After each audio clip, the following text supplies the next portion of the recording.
Hey guys, welcome back. We're going to pick up where we left off with writing classes and go a little bit more in depth into constructors. So what a constructor does, or what it is, it's a method that's always called when an object is created. It performs initialization or setup operations, meaning when we create these objects, these instances of these classes, remember that the blueprint doesn't have any kind of value. And so when we create them, like at the time that they are created, we need to give them some kind of value. So think of the dog. The dog doesn't have value until I create the dog, right? So a house doesn't have value until I build it. And so these constructors are special methods that are built into the class that allow me to set up like basic initial values for all of the variables that are inside the class. So sorry, I had the wrong stuff up there. I need to reload the page. So there always has the same name as the class. So if you look here in the example here of a cell phone class, you'll notice just like the dog, just like the rectangle, there's no values here. It's all just blueprint, right? So what are some attributes of a cell phone? A make, model, and a price. Those are, I'm missing a semicolon, I see that. It's okay. Those are just some attributes that a cell phone might have. But realize that there are no values here for it to have right now. Now, can I put like, some values in there? I can. Up at the top where it says private string make, I could put a default, make in there for it. So we'll do that, and you'll see some examples of that. But for the most part, most of the values are going to get set by the demo class, the program, the user, or what have you. Some things to take note, there's some rules. First rule, like I just said, the constructor is easily identifiable because it always has the same name as the class. Let me jump into the code here. So we're going to take a closer look at this class here. So this is the cell phone class in Eclipse. You'll notice the class is called cell phone. The constructor is called cell phone. You'll also notice I have two constructors. We'll talk about the difference between the two. Notice there's other methods here. We talked about setters briefly, and then we talked about getters briefly. They're all here. And then I have an extra method in here called price increase that just increases the price. So I have other methods. What sets the constructor apart, again, it always has the name of the class. And we'll talk about why I can have multiple here in a second. Notice that these can have arguments or not. And there are never returns. These are never return methods. They don't even have a void denotion as well. So remember when we made methods, they were either, you had to put the return type. They either returned an integer, string, double, whatever, or they were void because they didn't return anything. Constructors don't have any of that. They have no return type, not even void, and their name always matches the class name. That's how you can always tell a regular method from a special constructor method. Okay, these constructors are always run whenever we create the object. So let's take a look here in the code. This is what I call our demo class. This is the one with the main method. This is the one that's going to do the normal operations. It's going to maybe get some information from the user. So we're going to ask the user for a manufacturer, a model number, a retail price for the phone. And then this is the line 18 where we set up our instance of our class. This is where we build the house, right? And we talked about this previously in the last video. Here you'll see that I'm passing off some values to the object. So this right hand side, again, this right hand side is what's actually making the object or setting it up. And then when it sets it up, it's going to pass off the memory location to this reference variable phone, which is going to hold the address of where that object's located. So inside the parentheses, you'll see I'm passing off these variables, these values.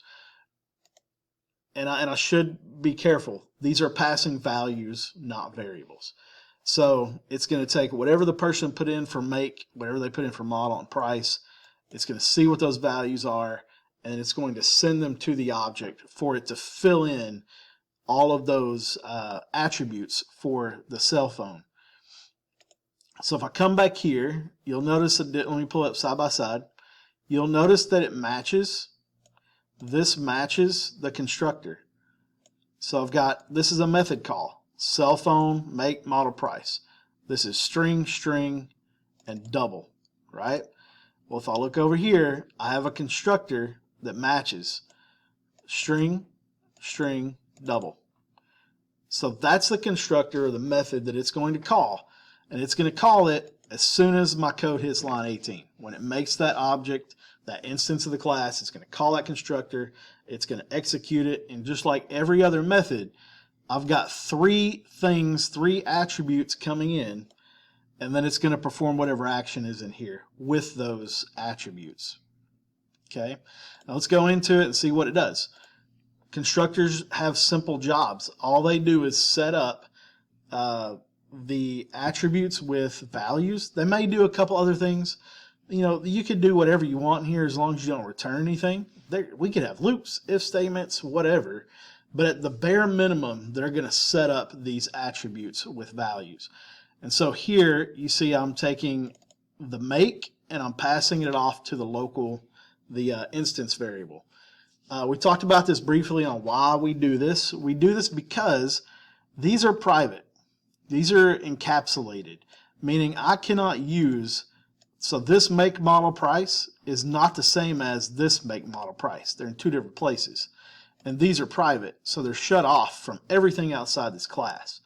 So if I want to use the values from over here inside of my object, I have to bring them into my class or my instance of my class.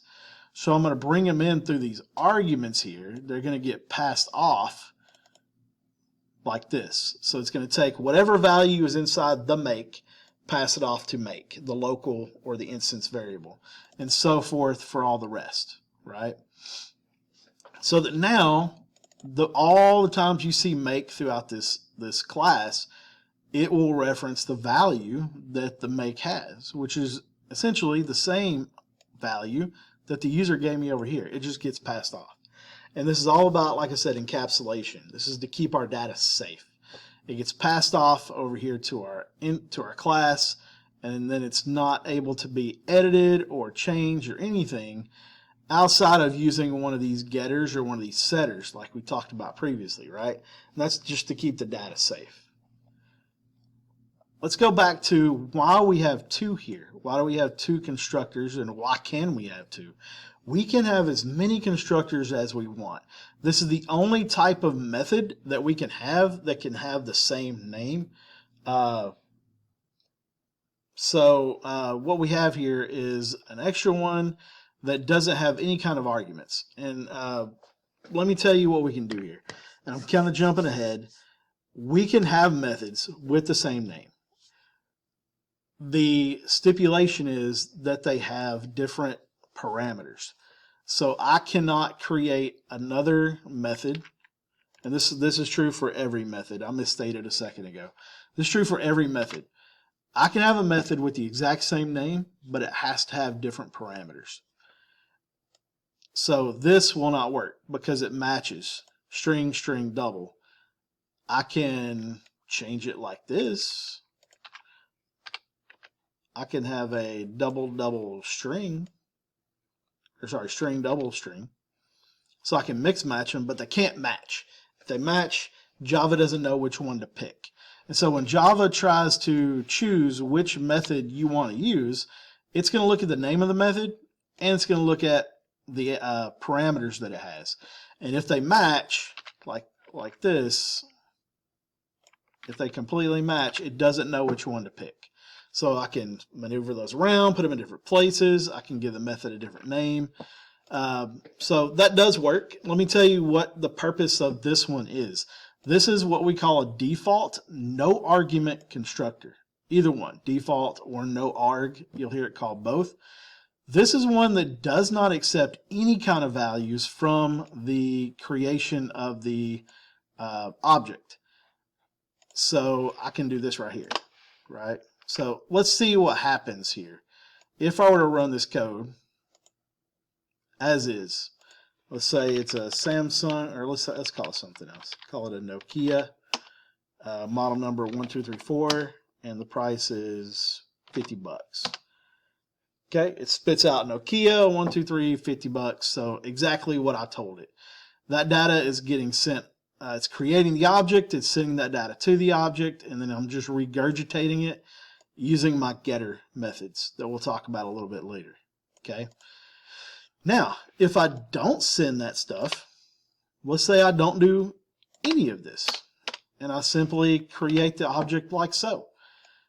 Java is going to look for a method, a constructor, that matches this call right here. It's going to look for one that doesn't have any kind of arguments or parameters. So if I take this out, save it, this breaks. It says, hey, that doesn't exist, right? So if I make one, the default or no arg constructor will set default values. Now there's a little bit of gray area here on what kind of default values that are typically used.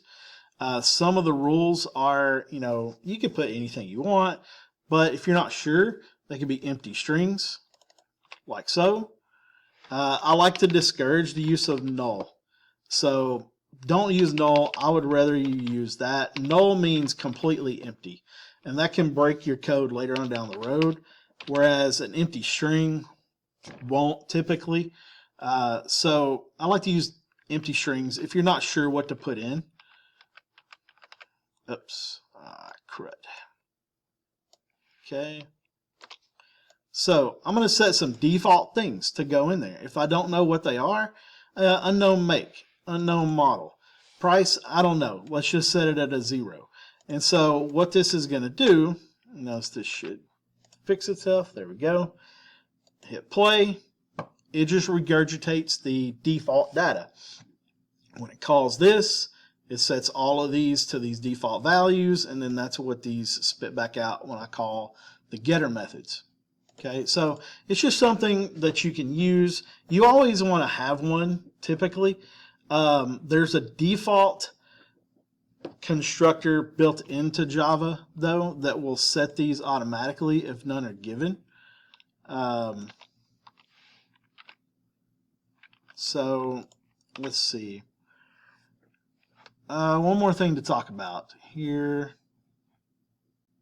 is the naming of our variables. This is very important. So up here you'll notice that I did not name these make, model, and price. I can do that, and Java will let me. But here's what happens. There's a potential for Java to get confused because these match names. It's like, hey, maybe that's okay, but I might get confused, right? And it says the assignment to the variable make has no effect. This possibly could work. I could run this just fine, and maybe it does work. But because they have the same names, there's a possibility that it gets it confused. And so it's always best to change them around so that the ones coming in, the arguments, the parameters, have a different name than the local or the instance variables. That way it doesn't get confused. One other thing that you're going to make a mistake on inevitably when we first start doing this is mixing the sides. The local instance variables go on the left. These parameters here go on the right. So our assignments in Java always go right to left. It's going to take the make, whatever value is there, and send it to make.